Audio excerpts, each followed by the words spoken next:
All right, so UFC 314, it's done, it's in the bag, but the fun doesn't stop there and the storylines don't stop there. Once all the dust settled inside the octagon, once Volkanovski was crowned the featherweight champion again, and Paddy Pimblett has a tremendous amount of options on the table, as I say, the stories don't end there because it all started to kick off backstage. So we'll go through them kind of in order of the card. Of course, Jean Silva went out. He beat Bryce Mitchell. Stunning performance, okay? And the man's got a lot of options going forward. But one thing he wants Dana White to be his best man at his wedding and then also pay for a wedding singer, apparently, okay? Well, wait a minute. So he wants to marry his partner in a church.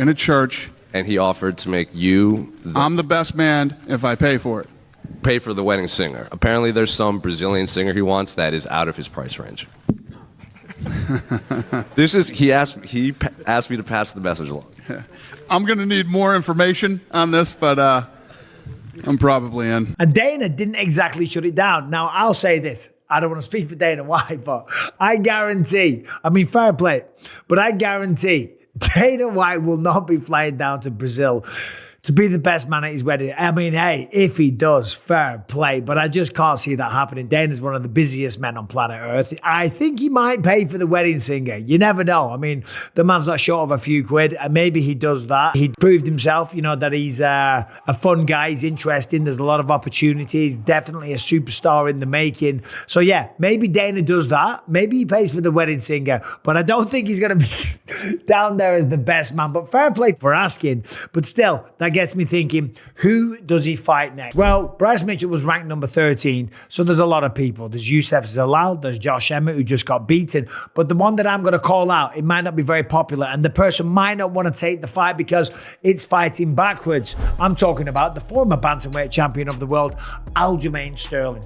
Tell me that fight doesn't make sense. Of course it does. For Aljamain, he gets the chance to be a young up-and-coming prospect. For Jean Silva, it's a chance to beat a former champion, and I'm telling you, this is the kind of trajectory that he is on. 5 fights in the UFC, 5 stoppages, just put an absolute beat down on Bryce Mitchell. I'm sorry, Bryce, that is what happened, and he knows that. Bryce is taking it all in his stride. He's happy, he's healthy, he's got a great life. He knows that. You put things in perspective after a loss. It's like, hey, it's not the end of the world. Life goes on. But the trajectory of the life of Jean Silva is going to be a little bit faster, a little bit different, a little bit more high profile. I say put him in there with Aljamain Sterling. And if he beats Aljamain Sterling, that'll be 6 in a row. The man is sniffing a title fight, and he's going to be right there in title contention. So much so that Josh Thompson, the former Bellator commentator, and of course a great fighter back in the day, he feels that Ilia Topuria was running from the division because of guys like Jean Silva. What a performance, man, by Jean Silva. But let me just ask you guys this. Did Ilia Topuria flee to get away from guys like this? Because he didn't clear out his division. Which is a crazy take. It is. Not talking shit about Josh Thompson. Decent guy. Great fighter in the day, as I said. There's always going to be the next guy, okay? I don't even think Jean Silva would have been on the man's radar. He's trying to do big things, trying to go up to 155, trying to become the champion of the world. I did a show on TNT Sports, and Adam Catchell was like, hold on a minute. Would that performance from Volkanovski, would that be enough to entice Ilia Topuria back to 155? I say absolutely not. No. He wants to be a 2-weight division champion, and the weight cuts absolutely suck, regardless of how much wine the man likes to drink. Are you intoxicated? All right, now moving on, Paddy Pimblett, as we know, went out there and just dominated Michael Chandler from start to finish. Yeah, he was taken down, but he was destroyed, okay? It was a savage beatdown, an epic beatdown, and one that's going to be hard to recover from if your name is Michael Chandler. Certainly in terms of your stock, being 38 years old, now losing 5 of his 7 fights in the UFC. Henry Cejudo was asked about it. Henry Cejudo said they're probably going to give him a young up-and-comer. The UFC might give him a younger guy, and that's typically what happens in this game. I think it's going to be somebody like Renato Moicano. Moicano was talking about Paddy Pimblett. He said the 2025 version is way better than the 2024 version, and that's what we're seeing from Paddy. The man's applying himself. He's taking this seriously. He's working his ass off. Yeah, he blows up a bit in between fights, but so what? The man's training, he's learning, he's evolving, he's getting better all the time, and that That was a classic performance. His striking looked better than ever. He essentially ended up out wrestling Michael Chandler, beat the shit out of him, dominated him in every single position, and then finished him in an ultra vicious way, right? Michael Chandler is going to struggle to recover from that one, but the question is, who does he fight next? Well, he almost got into a fight with Colby Covington. I'm not sure what was going on with Colby Covington. He was backstage. He just went over to Paddy, started mouthing off. You're a bum. You mean guys that are 2-6. Remember that. Remember that. You're a scrub. You're a fraud. You're a fraud. Lad, what are you on a 3-fight losing streak? You get fraud checks so quick. Hey,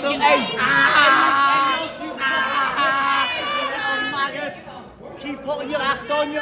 So I don't know what Colby's playing at there, right? According to Paddy, he was asked about it, said that he's just trying to remain relevant. He's lost his last few fights. He's almost 40 years old. Paddy said that it's embarrassing. He's an absolute bum, lad. He's nearly 40.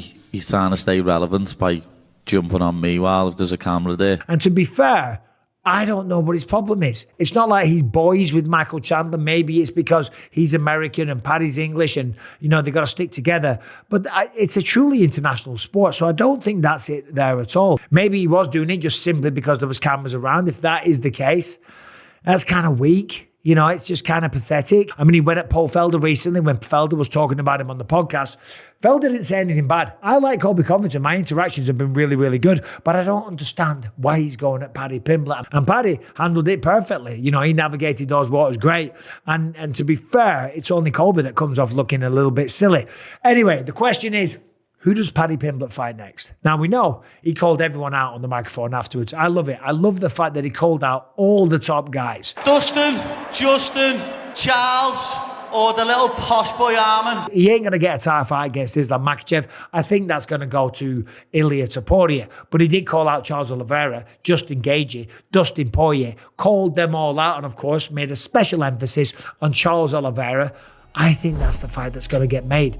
Paddy Pimblett's jiu-jitsu is fantastic. Charles Oliveira is the submission king. He's got the most bonuses. He's got the most finishes. He's a former champion. Charles Oliveira doesn't have a fight booked right now, and this would be it. I mean, who knew we'd be having this conversation?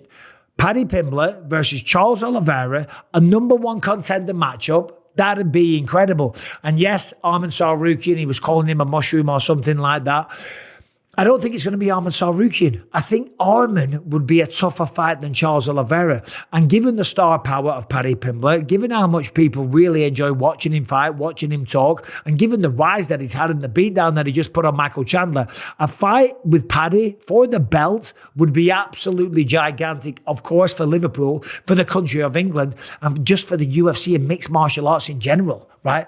Paddy's blowing up big time, and certainly after that performance, he's proven that he's not old talk, okay? You can say whatever you want. You can say, yeah, Michael Chandler probably is damaged goods. He has lost 5 out of his last 7, okay? But nobody beat him the way that Paddy did. Not Charles Oliveira, not Dustin Poirier, and not Justin Gaethje. And granted, maybe they wore him down a little bit. Maybe now he's damaged goods. The wear and tear, the losses, they're all starting to compound and pile up. But that doesn't matter. Paddy's going to take all the credit, and rightly so. I think that he fights Charles Oliveira, and if he gets through Charles Oliveira, he will probably get the winner of Islam Makhachev versus Ilia Topuria, if that is the fight to make. All right, and then moving on to the main event, I mean, there's been nothing but an absolute outpour of love for Alexander Volkanovski. The man is a true legend. I said this many times during the live in my initial instant reaction video as well, but the question is, who does he fight next, okay? Who's he going to fight? Because he's essentially beaten everybody. Ilia Topuria, even though he's still currently the champ, he's going to 155.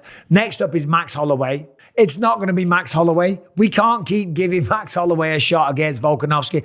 And certainly, coming off a loss the way that he did to Ilia Topuria, I don't think that warrants it now anyway. He's just beaten Diego Lopes. He's beaten Yair Rodriguez before. He's beaten Brian Ortega. There's only one name, and that name is Movsar Evloev. The man is undefeated. And you know what?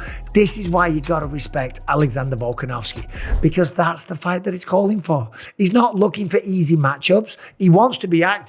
He wants to get back in there. He wants to capitalize on the situation of being the champion, earn as much money as possible, fight again before he gets too much older. But he wants the toughest fight. Movsar Evloev is not an easy fight for anyone. Nobody has beaten him, and that's the fight that he's calling for.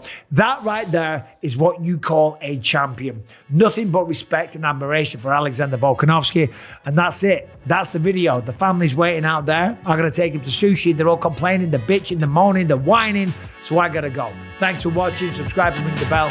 See you soon.